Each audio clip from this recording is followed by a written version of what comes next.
ẹ jẹ́ fún wa ní àṣírí wòlíì. Gbogbo àwa tá ní ìnáwó kan, ó fẹ́ ṣe ìnáwó, ó nídìí owó kan urgently, àbò fẹ́ gbaṣẹ́, ìpèsè níṣẹ́ yìí, ìpèsè ó ju ètò àdúrà lọ. Gbọ́ mi, eléyìí ní agbára gan tó bá lè ṣe. Wá rice, o lè ra kóńgò kan bó bá ṣe lówó lọ sí, o lè ra kóńgò, o lè ra agolo 3, mọ́jọ́ kéré jù báyẹn lọ. Oye tó bá rà ní rice òun náà ni kò rà. Ẹ̀wà white kóńgò tàbí half kóńgò tàbí agolo 3, àgbàdo white, ọkà bàbà white, ó ti pé 4. Gẹ́ẹ̀tì oyin gidi, ọ̀pọ̀lọpọ̀ ò dá oyin gidi mọ̀ ní kì í jẹ́ kan rí àmì àdúrà. Àwọn aníwòlíì yẹn kò good pé Ọlọ́run ò pé, nígbà tó yẹ pé wòlíì míì gan kò dá oyin gidi mọ̀, á dẹ̀ ṣiṣẹ́ oyin fún yàn, ẹ̀dẹ̀ wọn á retí testimony, kò lè work. Oyin gidi tó bá mọ̀ nìkan bẹ́ẹ̀ wà, ẹni tó máa bẹ́ẹ̀ wà kó jẹ́ ẹni tó mọ̀, torí afọ́jú lẹ́lòmíì ó ń fi afọ́jú ẹgbẹ́ ẹ̀ mọ̀nà, kò lè work. Ṣúgà St. Louis ni ó rà. Iṣẹ́ yìí èèyàn lè bẹ̀rẹ̀ tó wà lóyìnbó ṣe, ṣùgbọ́n ará lóyìnbó lè ṣe fúnra ẹ̀. Ó ní reason tí ó fi lè ṣe, torí tó bá máa parí ẹ̀. Now iyọ̀ kékeré ẹja gẹ̀ẹ́tì ẹ̀, ẹja wá aṣọ funfun ọ̀pá kan, aṣọ funfun ọ̀pá kan ni ó wà. Tí aṣọ fún yẹn lẹ̀, dá àgbàdo sí, dá ráìsì sí, dá ẹ̀wà sí, ọkà bàbà dá sí, ó ti pé 4. Dá oyin tó pọ̀ sí, gbogbo ẹ̀ mẹ́ẹ̀tì mọ́ra wọn. Dá ṣúgà St. Louis yẹn, dá dídí pálí kan sí. Tó bá ti dá sí, fi iyọ̀ kékeré fi sí, rò papọ̀. Tó bá ti rò papọ̀, dí aṣọ yẹn. Ẹja lọ́nà àwẹ̀ ọjọ́ 3. Ẹnìkan ní èmi ò lágbára àti gba àwẹ̀, mi lè finú mi ṣeré, jẹ́ àṣìṣe òru. Tó o bá ti lè gba àwẹ̀, ṣiṣẹ́ òru ọjọ́ 3. Now Jehovah Jireh lórúkọ tí wàá máa pè. Jehovah Jireh pẹ̀lú Psalm 123.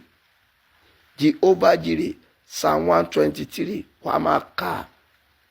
Kò ló ń ka ó, o lè ka ní 1000 times. Agbára ẹ bá ṣe tó, o lè ka 100 times. Wàá máa fi gbàdúrà, wàá béèrè ìbùkún, àánú lọ́nàkọnà. Tó bá ti ṣe nǹkan ìtàn fọ́jọ́ 3, ní ìdájí ọjọ́ 4, gbéṣẹ́ jáde lọ. Bá jẹ́ pé wọ́n tó yẹ pé ilé ara ẹ ló wà, bá pé ilé ẹ ló wà, ò ní problem. Ilé tó fúnra ẹ kọ́, fún gbogbo kíní ẹ̀ sí gbogbo àyíká àyídá ilé ẹ̀. Jẹ́ kí àwọn ewúrẹ́ yẹ, jẹ́ kí gbogbo wọn sọ̀kalẹ̀, kan bẹ̀rẹ̀ sí ní jẹun, kan máa jẹ àjẹyó, kan jẹ àdùn, kan máa bẹ́ẹ̀ jẹun. Tó bá máa parí iṣẹ́ yìí, tó ti fọ́n gbogbo ẹ̀ sí, bọ̀ tó bá pé kì í ṣe ilé ẹ̀, jíǹdàjì sáré bọ́ sí títì, sáré fọ́n gbogbo ẹ̀ sí ìta bá ti fọ́n sí. Aṣọ fún yẹn mú padà wà nù sínú ilé.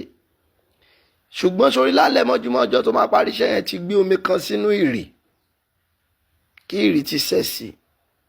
Tó bá ti ń dé padà báyìí, gbé omi yẹn lọ fi ṣanra, kọ́ fomi yẹn ṣanra, gbàdúrà sómi yẹn fi ṣanra. Tó bá ti fi ṣanra, aṣọ funfun tó fi ṣiṣẹ́ ọjọ́ 3 yẹn, tó kó àwọn kan yẹn sí, aṣọ yẹn ni kò lọ fi nú rẹ̀, fi aṣọ yẹn nú rẹ̀.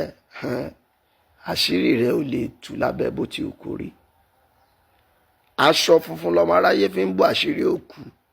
Ní gbogbo ọ̀nà ọmọ aráyé máa fi owó ńlá bù ẹ́ láṣírí. Ó jẹ́ gbèsè ni ó fẹ́ ṣe ìnáwó, ó fẹ́ ṣe nǹkan kan ni, ó fẹ́ ra nǹkan kan tó mọ̀ pé ó nídìí urgent money. Tẹ́lẹ̀ yóò bá ṣiṣẹ́ fún ẹ, ọwọ́ wà lára ẹ, tàbí kó má jà ládùúrà tẹ́lẹ̀. Tọrọ Ọlọ́run, ẹlòmíì ò ní rẹ́gísítà wájú Ọlọ́run, ẹ̀ẹ̀kọ̀ọ̀kan ló máa ń gbàdúrà. Irú èèyàn báyẹn kò lè sáré lọ. Ṣọ́lọ́run wá gọ̀ ni. Ọlọ́run ò kì í ṣe dídìrín, ó dẹ̀ lè gba Ọlọ́run. A lè gan Ọlọ́run, tí ẹ bá forúgbìn ló máa kó.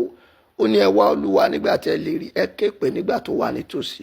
Àwọn tó máa ń ké pọ̀ Ọlọ́run tẹ́lẹ̀ tó ti mọ́ wọn lára tán jáládùú, àwọn ló máa ṣiṣẹ́ fún. Àfi tí wọ́n bá ṣe, mo ṣe nìkan ṣe. Àìmọye pásítọ̀ tó ti ṣe tá a ti fún, tá a fẹ́ ní kórè, tá a fẹ́ ṣe àjọ̀dún, tá a dẹ̀ rí owó. Olúwa ti ń bẹ tí ẹ mẹ́ńbẹ́, ẹ ra àánú gbà.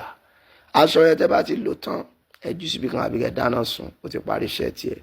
pè mí sórí nọ́mbà yìí fún àdúrà ìran àtọ̀nà àbáyọ bẹ́ẹ̀ túmọ̀ àlà abẹ́ ṣiṣẹ́ lórí ọ̀rọ̀ ìgbésí ayé ẹ̀ 0810 63 11 252 0810 63 11 252 Apostle Prophet Oyetola Ọmọládéwúrà yóò dára fún yín ẹ bá mi share rẹ̀ ó confirm.